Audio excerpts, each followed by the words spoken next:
The Greco-Roman world in which the early church developed was one of diverse religions.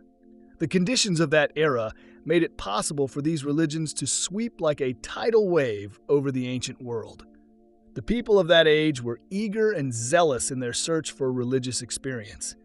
The existence of this atmosphere was vitally important in the development and eventual triumph of Christianity. These many religions, known as mystery religions, were not alike in every respect. To draw this conclusion would lead to a gratuitous and erroneous supposition. They covered an enormous range and manifested a great diversity in character and outlook. From Orphism to Gnosticism, from the orgies of the Kabira to the fervors of the Hermetic contemplative. Angus, The Mystery Religions and Christianity, P. Fudden. 2, however, it is to be noticed that these mysteries possessed many fundamental likenesses. All held that the initiate shared in symbolic sacramental fashion the experiences of the god. 2, all had secret rites for the initiated. 3, all offered mystical cleansing from sin. All promised a happy future life for the faithful. Enslin, Christian Beginnings, pp. 187, 188. It is not at all surprising, in view of the wide and growing influence of these religions, that when the disciples in Antioch and elsewhere preached a crucified and risen Jesus, they should be regarded as the heralds of another mystery religion, and that Jesus himself should be taken for the divine Lord of the cult through whose death and resurrection salvation was to be had. That there were striking similarities between the developing church and these religions cannot be denied. Even Christian apologists had to admit that fact. Christianity triumphed over these mystery religions after long conflict. This triumph may be attributed in part to the fact that Christianity took from its opponents their own weapons and used them. The better elements of the mystery religions were transferred to the new religion. As the religious history of the empire is studied more closely, writes Cumont, the triumph of the church will, in our opinion, appear more and more as the culmination of a long evolution of beliefs. We can understand the Christianity of the 5th century with its greatness and weakness, its spiritual exaltation, and its puerile superstitions, if we know the moral antecedents of the world in which it developed. Cumont, Oriental Religions in Roman Paganism. The victory of Christianity in the Roman Empire is another example of that universal historical law, viz., that culture which conquers is in turn conquered. This universal law is especially true of religion. It is inevitable when a new religion comes to exist side by side with a group of religions from which it is continually detaching members, introducing them into its own midst with the practices of their original religions impressed upon their minds, that this new religion should tend to assimilate with the assimilation of their members some of the elements of these existing religions. The more crusading a religion is, the more it absorbs. Certainly, Christianity has been a crusading religion from the beginning. It is because of this crusading spirit and its superb power of adaptability that Christianity has been able to survive. It is at this point that we are able to see why knowledge of the mystery religions is important for any serious study of the history of Christianity. It is well nigh impossible to grasp Christianity through and through without knowledge of these cults 5. It must be remembered, as implied above, that Christianity was not a sudden and miraculous transformation, springing forth full-grown as Athene sprang from the head of Zeus, but it is a composite of slow and laborious growth. Therefore, it is necessary to study the historical and social factors that contributed to the growth of Christianity. In speaking of the indispensability of knowledge of these cults as requisite for any serious study of Christianity, Dr. Angus says, as an important background to early Christianity and as the chief medium of sacramentarianism to the West, they cannot be neglected. For to fail to recognize the moral and spiritual values of Hellenistic Oriental paganism is to misunderstand the early Christian centuries and to do injustice to the victory of Christianity. Moreover, much from the mysteries has persisted in various modern phases of thought and practice. Angus, The Mystery Religions and Christianity, P. Vi. This is not to say that the early Christians sat down and copied these views verbatim, But after being in contact with these surrounding religions and hearing certain doctrines expressed, it was only natural for some of these views to become a part of their subconscious minds. When they sat down to write, they were expressing consciously that which had dwelled in their subconscious minds. It is also significant to know that Roman tolerance had favored this great syncretism of religious ideas. Borrowing was not only natural, but inevitable. The present study represents an attempt to provide a survey of the influence of the mystery religions on Christianity. In order to give a comprehensive picture of this subject, I will discuss 4 or 5 of the most popular of these religions separately, rather than to view them en masse as a single great religious system. The latter method is apt to neglect the distinctive contribution of each cult to the religious life of the age, and, at the same time, to attribute to a given cult phases of some other system.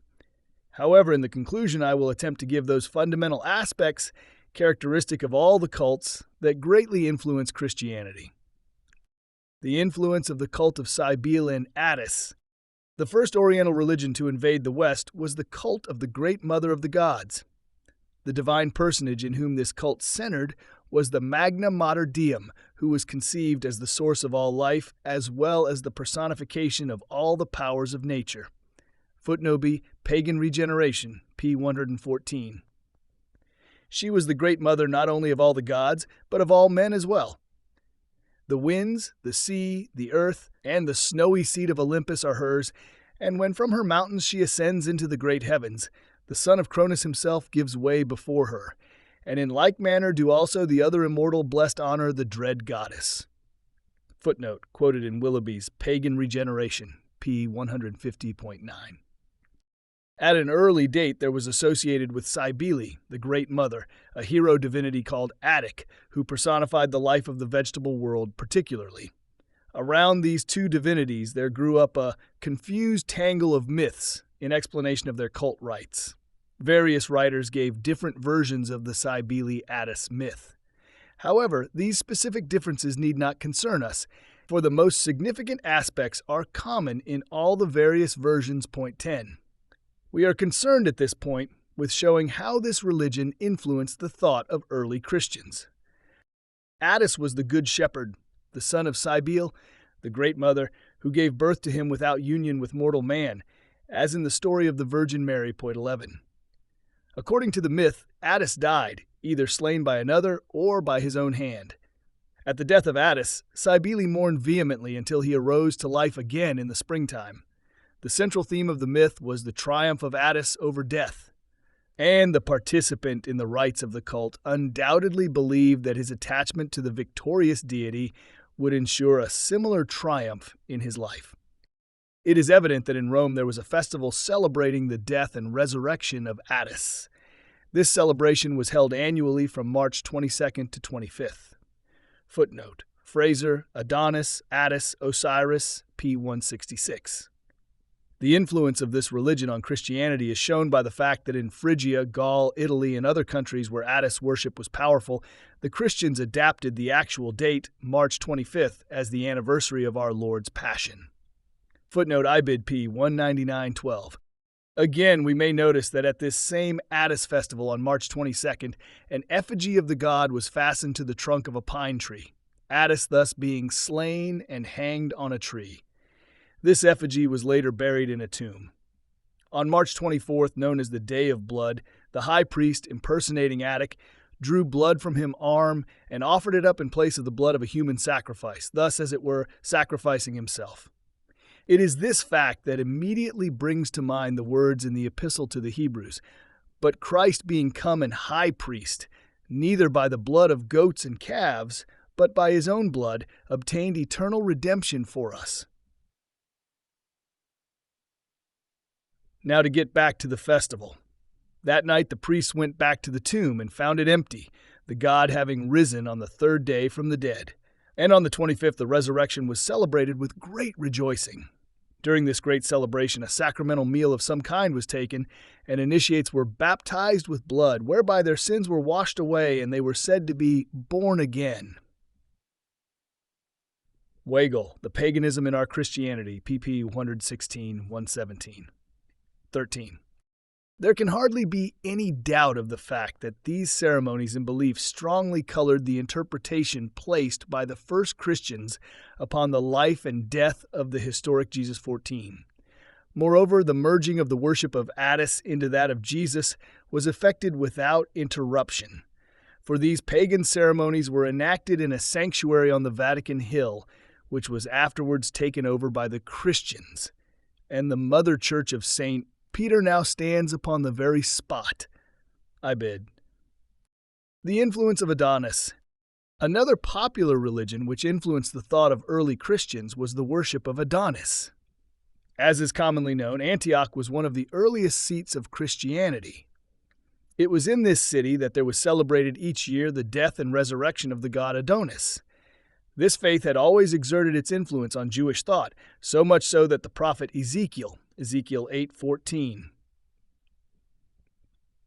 found it necessary to scold the women of Jerusalem for weeping for the dead Tammuz, Adonis, at the very gate of the temple. When we come to Christian thought, the influence seems even greater, for even the place at Bethlehem, selected by the early Christians as the scene of the birth of Jesus, was none other than an early shrine of this pagan god, a fact that led many to confuse Adonis with Jesus Christ. Weigel, Oppi Sit, p. 110-15. It was believed that this god suffered a cruel death, after which he descended into hell, rose again, and then ascended into heaven. Each following year there was a great festival in commemoration of his resurrection, and the very words, "The Lord is risen," were probably used. The festival ended with the celebration of his ascension in the sight of his worshippers, Bot 16. Needless to say that this story of the death and resurrection of Adonis is quite similar to the Christian story of the death and resurrection of Christ. This coincidence had led many critics to suppose that the story of the burial and resurrection of Jesus is simply a myth borrowed from this pagan religion. Point 17. Whether these critics are right in their interpretation or not still remains a moot question. However, when we come to the idea of Jesus' descent into hell, it seems that we have a direct borrow from the Adonis religion, and in fact from other religions also. Both the Apostles' Creed and the Athanasian Creed say that between the Friday night and Sunday morning, Jesus was in Hades. Now, this idea has no scriptural foundation except in those difficult passages in the first epistle of Peter, I Peter 3:19-6, which many scholars have designated as the most ambiguous passages of the New Testament. In fact, the idea did not appear in the Church as a tenet of Christianity until late in the 4th century. Fagal, Opor Sit, 113. Such facts led almost inevitably to the view that this idea had a pagan origin, since it appears not only in the legend of Adonis, but also in those of Heracles, Dionysus, Orpheus, Osiris, Hermes, Balder, and other deities. I bid p. 114. The influence of Osiris and Isis. The Egyptian mysteries of Isis and Osiris exerted considerable influence upon early Christianity. These two great Egyptian deities, whose worship passed into Europe, were revered not only in Rome but in many other centers where Christian communities were growing up. Osiris and Isis, so the legend runs, were at one and the same time, brother and sister, husband and wife. But Osiris was murdered, his coffined body being thrown into the Nile. And shortly afterwards, the widowed and exiled Isis gave birth to a son, Horus. Meanwhile, the coffin was washed up on the Syrian coast and became miraculously lodged in the trunk of a tree. This tree afterwards chanced to be cut down and made into a pillar in the palace at Byblos, and there Isis at length found it. After recovering Osiris's dismembered body, Isis restored him to life and installed him as king in the netherworld. Meanwhile, Horus, having grown to manhood, reigned on earth, later becoming the third person of this great Egyptian trinity. Weigel op p. 119.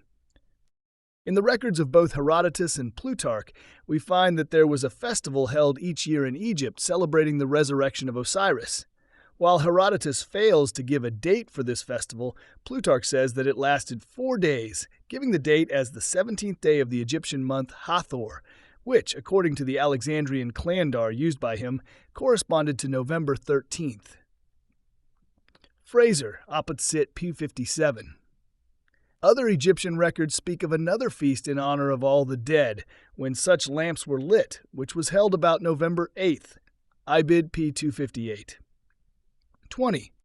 It is interesting to note that the Christian feast of All Souls in honor of the dead likewise falls at the beginning of November, and in many countries lamps and candles are burned all night on that occasion. There seems little doubt that this custom was identical with the Egyptian festival. The festival of All Saints, which is held one day before that of All Souls, is also probably identical with it in origin. Weigall, Op. 21. This still stands as a festival in the Christian calendar, and thus Christians unconsciously perpetuate the worship of Osiris in modern times. 21. However, this is not the only point at which the religion of Osiris and Isis exerted influence on Christianity. There can hardly be any doubt that the myths of Isis had a direct bearing on the elevation of Mary, the mother of Jesus, to the lofty position that she holds in Roman Catholic theology. As is commonly known, Isis had two capacities, which her worshippers warmly commended her for. Firstly, she was pictured as the Lady of Sorrows, weeping for the dead Osiris, and secondly, she was commended as the Divine Mother, nursing her infant son, Horus. In the former capacity, she was identified with the great mother goddess Demeter, whose mourning for Persephone was the main feature in the Eleusinian mysteries. In the latter capacity, Isis was represented in tens of thousands of statuettes and paintings, holding the divine child in her arms. Now, when Christianity triumphed, we find that these same paintings and figures became those of the Madonna and Child with little or no difference. Ibid 23. In fact, archaeologists are often left in confusion in attempting to distinguish the one from the other. It is also interesting to note that in the 2nd century, a story began to spread, stating that Mary had been miraculously carried to heaven by Jesus and his angels. Footnote: the spreading of this story has been attributed to Melito, Bishop of Sardis. In the 6th century, a festival came to be celebrated around this event, known as the Festival of Assumption, and it is now one of the greatest feasts of Roman Catholicism. It is celebrated annually on August 13th. But it was this very date that the festival of Diana or Artemis was celebrated, with whom Isis was identified. Here we see how Mary gradually came to take the place of the goddess. Weigall, opposite P. 125. 23. The influence of the greater mysteries at Eleusis. In the 1st century of the Christian era, the Eleusinian mystery cult was more favorable known than any of the cults of Greece. 24. Its fame and popularity was largely due to the connection of Eleusis with Athens. The origin of this cult is obscure and uncertain. Some writers traced its origin to Egypt, while others upheld Eleusis in Greece as the place of its birth. In order to understand the type of religious experience represented by this important cult, we must turn to the myth of the rape of Demeter's daughter by Pluto. It is stated with sufficient elaboration in the Homeric hymn to Demeter. In this myth, Persephone is depicted playing in the meadows of Mysia in Asia with the daughters of Oceanus and Tethys. While playing, she was stolen by Pluto and carried off to the underworld to be his bride. The mother, frenzied with grief, rushed about the earth for 9 days in search for her lost daughter, 25. As a result of her wandering, she came to Eleusis, where she was seen, although not recognized, by the 4 daughters of Kikias sitting near a public well called the Fountain of Maidenhood. After telling a fictitious tale of her escape from pirates, she won the sympathy of the girls who took her home and, at her own request, was given a job to nurse their infant brother, Demophon. After making herself known, she commanded the people of Eleusis to build her a temple. In connection with the temple, she established certain ceremonies and rites for her worship. During her short stay at the temple of Eleusis, the whole earth grew barren. Men began to die for the lack of food, while the sacrifices to the gods decreased in number because the animals were dying out.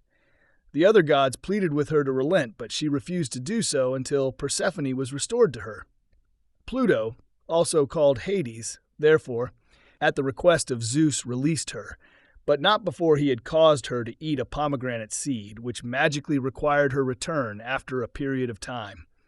Demeter, in her joy at the restoration of her lost daughter, allowed the crops to grow once more, and institute in honor of the event the Eleusinian Mysteries, which gave to mortals the assurance of a happy future life. 26.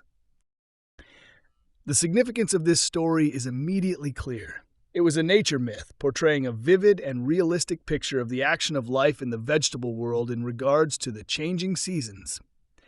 Every year, nature passes through a cycle of apparent death and resurrection. In winter, all plants die. This represents the period of Demeter's grief over her daughter. Spring, the time when all plants come back to life, indicates the return of plenty when the goddess maintains all life until autumn, when her daughter returns to Hades and the earth becomes once more desolated. Willoughby, 42. 27. The myth is also an example of poignant human experience, reflecting the joys, sorrows, and hopes of mankind in the face of death. The mysteries of human life and death are vividly enacted by Demeter, Persephone, and Hades. Hades, the god of death, stole the beloved daughter Persephone from Demeter, the life-giver, who refused to admit defeat until she secured her daughter's resurrection. In this legend, human beings who are always loved and lost are depicted as never or seldom losing hope for reunion with their God. These fundamental human experiences and the life of nature are the main substances of the Eleusinian Mysteries. 28. To the searchers of salvation, the Eleusinian cult offered not only the promise of a happy future, but also a definite assurance of it. Nilsson, Greek Popular Religion, p. 54. Now, when we observe the modern Greek Easter festival, it seems certain that it preserves the spirit, if not the form, of the old Eleusinian worship. In the spring, those who had shared Demeter's grief for the loss of her daughter welcomed the return of Persephone with all the joy that the returning life of vegetation might kindle. And today, similar experiences are represented by Greek Christians. After mourning over the dead Christ, represented most conspicuously by a wax image carried through the streets, there comes an announcement by the priest on the midnight before Easter Sunday that Christ is risen. At this moment, the light from the candle of the priest is passed on to light the candles of his companions. Guns and firecrackers are discharged as they prepare to break the Lenten fast. Fairbanks, Greek Religion, 288. As in the Eleusinian Mysteries, the modern Greek Christian finds this a moment of supreme joy. So we might say that Eleusinianism was not blotted out by Christianity. On the contrary, many of its forms and some of its old content has been perpetuated in Christianity. The influence of Mithraism. Mithraism is perhaps the greatest example of paganism's last effort to reconcile itself to the great spiritual movement which was gaining such sturdy influence with its purer conception of God. Footnote: Dill, Roman Society from Nero to Marcus Aurelius, p. 585. Ernest Renan, the French philosopher and Orientalist, expressed the opinion that Mithraism would have been the religion of the modern world if anything had occurred to halt or destroy the growth of Christianity in the early centuries of its existence. All this goes to show how important Mithraism was in ancient times. It was suppressed by the Christians sometime in the latter part of the 4th century A.D., but its collapse seems to have been due to the fact that by that time many of its doctrines and practices had been adopted by the Church, so that it was practically absorbed by its rival. 31. Originally, Mithra was one of the lesser gods of the ancient Persian pantheon, but at the time of Christ, he had come to be co-equal with Ahura Mazda, the supreme being. 32. He possessed many attributes, the most important being his office of defender of truth and all good things. In the Avesta, this is the sacred book of the religion of Iran. Mithra is represented as the genius of celestial light. He emerges from the rocky summits of eastern mountains at dawn and goes through heaven with a team of 4 white horses. When the night falls, he still illumines the surface of the earth, ever walking, ever watchful.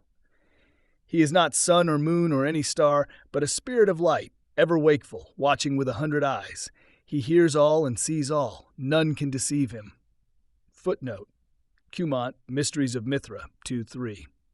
33. Tarsus, the home of St. Paul, was one of the great centers of his worship, and there is a decided tinge of Mithraism in the epistles and gospels. Such designations of our Lord as the dayspring from on high, the light, the Son of Righteousness, and similar expressions seem to come directly from Mithraic influence. Weigall, Op. Cit. p. 129. Again, tradition has it that Mithra was born from a rock, the god out of the rock. It must also be noticed that his worship was always conducted in a cave. Now it seems that the general belief of the early church that Jesus was born in a cave grows directly out of Mithraic ideas. The words of St. Paul, "They drank of that spiritual rock, and that rock was Christ," also seem to be a direct borrow from the Mithraic scriptures 35. The Hebrew Sabbath having been abolished by Christians, the church made a sacred day of Sunday, partly because it was the day of resurrection. But when we observe a little further, we find that as a solar festival, Sunday was the sacred day of Mithra. It is also interesting to notice that since Mithra was addressed as Lord, Sunday must have been the Lord's Day long before Christian use. Ibid. p. 137. It is also to be noticed that our Christmas, December 25th, was the birthday of Mithra, and was only taken over in the 4th century as the date actually unknown of the birth of Jesus, 36. To make the picture a little more clear, we may list a few of the similarities between these two religions. 1. Both regard Sunday as a holy day. 2. December 25th came to be considered as the anniversary of the birth of Mithra and Christ also. 3. Baptism and a communion meal were important parts of the ritual of both groups. 4. The rebirth of converts was a fundamental idea in the two cults. 5. The struggle with evil and the eventual triumph of good were essential ideas in both religions, 37:6. In summary, we may say that the belief in immortality, a mediator between God and man, the observance of certain sacramental rites, the rebirth of converts, and, in most cases, the support of high ethical ideas were common to Mithraism as well as Christianity. In fact, the comparison became so evident that many believed the Christian movement itself became a mystery cult. Jesus was the divine Lord. He too had found the road to heaven by his suffering and resurrection. He too had God for his Father. He had left behind the secret whereby men could achieve the goal with him. Enslin, Op. Cit., ps. 190. Although the above paragraph makes it obvious that there are many similarities between these two religions, we must guard against the fallacy of seeing all similarity as direct borrowing. For an instance, the sacraments of baptism and the Eucharist have been mentioned as rites, which were pre-actus, practiced by both Christians and pagans. It is improbable, however, that either of these were introduced into Christian practices by association with the mystery cults. The baptismal ceremony, in both cases, Christian and pagan, was supposed to have the effect of identifying the initiate with his Savior. But although baptism did not originate with the Christians, still it was not copied from the pagans. It seems instead to have been carried over from Jewish background and modified by the new ideas and beliefs of the Christians.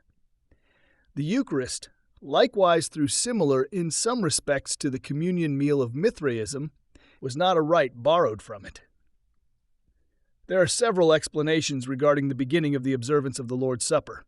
Some held that the sacrament was instituted by Jesus himself. Others saw it as an outgrowth from Jewish precedents. Still others felt that after the death of Jesus, the disciples saw in their common meal an opportunity to hold a kind of memorial service for him.